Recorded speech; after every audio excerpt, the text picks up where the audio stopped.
La réalité est qu'il ne fera ensuite rien. Personne ne mettra en application ce qu'il veut. Tandis que les jeunes rêvent d'un avenir meilleur, afin que nous rêvons d'un avenir meilleur, en espérant que les choses vont s'améliorer dans notre pays et que le pays va avancer vers un pays émergent, les choses ne font qu'aller de mal en pire. Les choses ne font que s'empirer au jour le jour. Que faire face à cette situation? Je vous laisse écouter les propos de l'honorable Tabraï Nébi.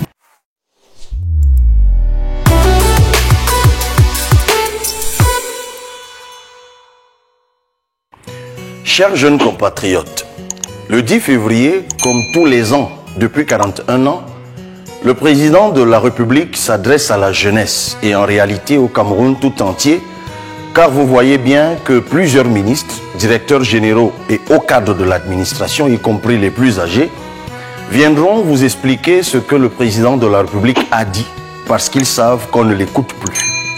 Il déroulera le même éventail de promesses non tenues depuis 30, 20 ou 5 ans. Il parlera, peut-être sincèrement, mais la réalité est qu'il ne fera ensuite rien. Personne ne mettra en application ce qu'il va vous promettre et ce qu'il vous dira qu'il a réalisé, allez vérifier et vous verrez que rien ou presque n'a été fait. À bien y regarder, le président de la République, le pays tout entier ainsi que votre avenir, notre avenir à nous tous, nous sommes désormais dans la captivité des hautes instructions. Avec la hausse du prix du carburant, préparez-vous, car les prochains jours vont être catastrophiques, très durs. Il vous sera encore plus difficile d'aller à l'école. Enseignants et infirmiers connaîtront des moments encore plus pénibles. Et pour ceux qui doivent vaquer à leurs petites activités en ville comme en campagne, ce sera bienvenu en enfer. C'est quoi être aujourd'hui jeune au Cameroun? Être jeune au Cameroun aujourd'hui, c'est être confronté à la baisse de la qualité de l'éducation à cause des enseignants démotivés qui crient leur souffrance, des programmes scolaires inachevés, des salles de classe délabrées ou simplement en plein air, comme dans certains villages du nord ou de l'extrême nord, des universités au standing moyenâgeux. Être jeune au Cameroun aujourd'hui, c'est avoir comme travail les petits métiers de l'informel, quel que soit le diplôme et la formation. Les plus chanceux sont conducteurs de mototaxi et les plus égarés sont membres d'un gang de bandits. Ceux qui tentent le petit commerce sont torturés par les impôts ou traqués par les Awara.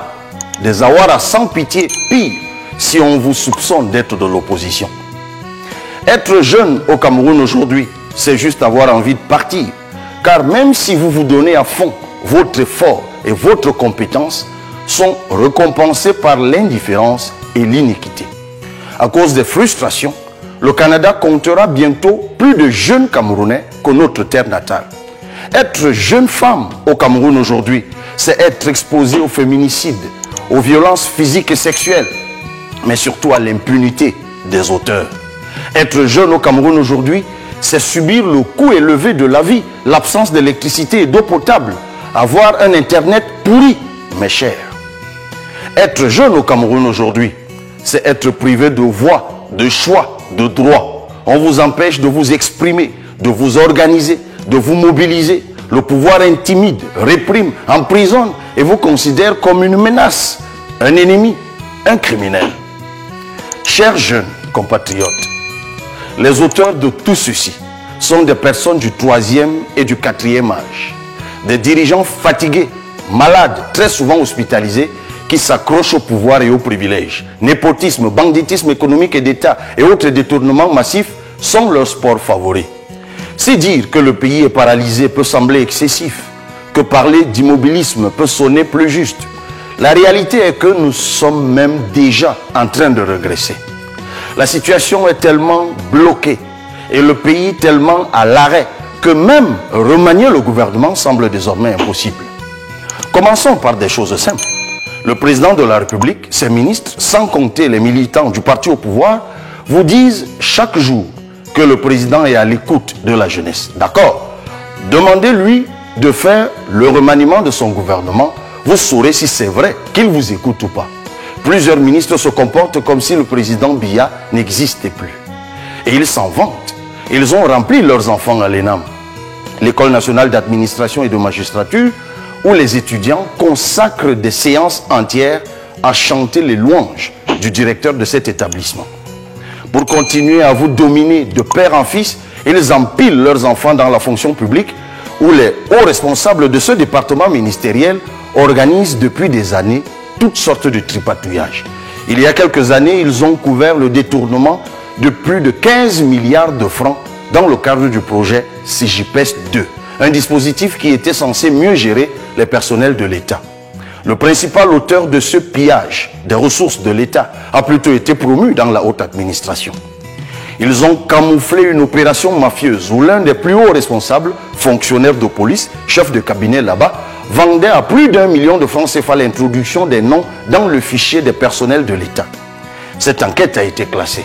Il y a environ 2 ans, les mêmes malfaiteurs, en complicité avec d'autres grands décideurs de la présidence de la République, ont injecté dans la fonction publique au faux prétexte que c'était des anciens personnels de la présidence de la République, près de 10 000 personnes, principalement ressortissants de leur propre village. Chers jeunes compatriotes, chers Camerounais, plus récemment, pour le concours des instituteurs, c'est la vente de faux certificats médicaux par un délégué régional du ministère de la fonction publique qui est en train d'être noyé. Ces gens camouflent toute cette truanderie en vendant la trouvaille de la réduction du temps de traitement des dossiers des personnels de la fonction publique. On ne se contentera pas de ce maquillage. Les jeunes méritent une meilleure justice sociale. On veut vous obliger à aller à l'étranger faire des métiers que d'autres refusent de faire là-bas, pendant que leurs enfants vont en Europe et aux États-Unis faire de hautes études aux frais du contribuable et sont vite rapatriés pour occuper des postes avec de gros salaires dans l'administration et les grandes entreprises. Pendant ce temps, l'éducation nationale est laissée à l'abandon et l'université camerounaise, où les recteurs refusent d'aller à la retraite, est délabrée et inaccessible pour la majorité d'entre vous. Tout le monde n'ira pas au Canada. Les jeunes Camerounais ne sont pas destinés à mourir dans le désert ou la mer à la recherche d'une meilleure vie. La jeune fille ne doit pas être condamnée à devenir ménagère dans les pays du Golfe. Vous devez choisir de partir ou de rester. Vous êtes aussi des citoyens du monde. Mais vous devez partout et toujours être protégés par notre pays. Les hommes du président privatisent partout où vous pouvez trouver de l'emploi. Comme le Fonds national de l'emploi, une entreprise d'État où trône un haut responsable depuis sa création en 1990, il y a près de 35 ans, au grand mépris de toutes les lois. Ils ne vont jamais à la retraite pour laisser la place à de plus jeunes. Ceux qui étaient jeunes à l'époque et qui avaient trouvé du travail grâce au FNE sont déjà à la retraite. Ce Fonds national de l'emploi et les ministères en charge des jeunes et de l'emploi annoncent chaque année des chiffres fantaisistes et surtout fictifs de 500 000 emplois créés alors que les maigres emplois disponibles sont gérés par les réseaux. On dira à chacun son réseau. Même des corps de métiers délicats comme celui des avocats sont affectés. Comment des avocats peuvent-ils céder à la tentation de marchander des lettres de parrainage avec de jeunes postulants? Tout ceci est le produit d'un système mauvais. Un système que nous devons changer. Un système de gens méchants, comme vous avez pu le voir récemment dans les réseaux sociaux.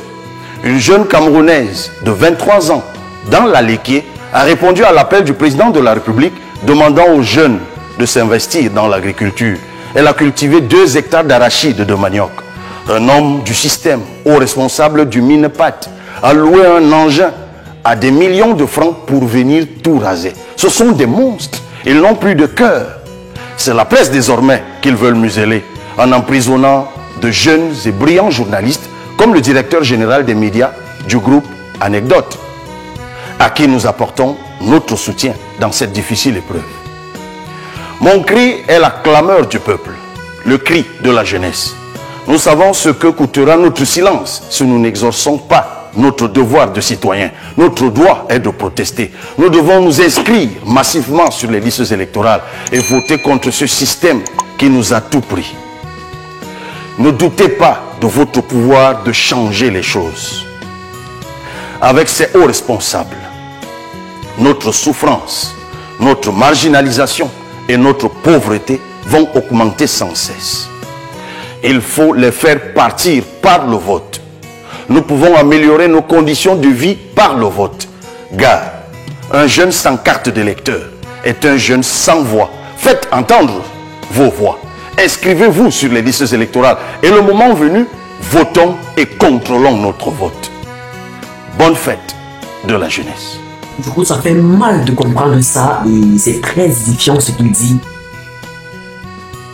Nous restons juste comme ça et nous prions que la situation revienne à la normale et que les choses changent. Mais bref, bonne fête de la jeunesse à tous les jeunes.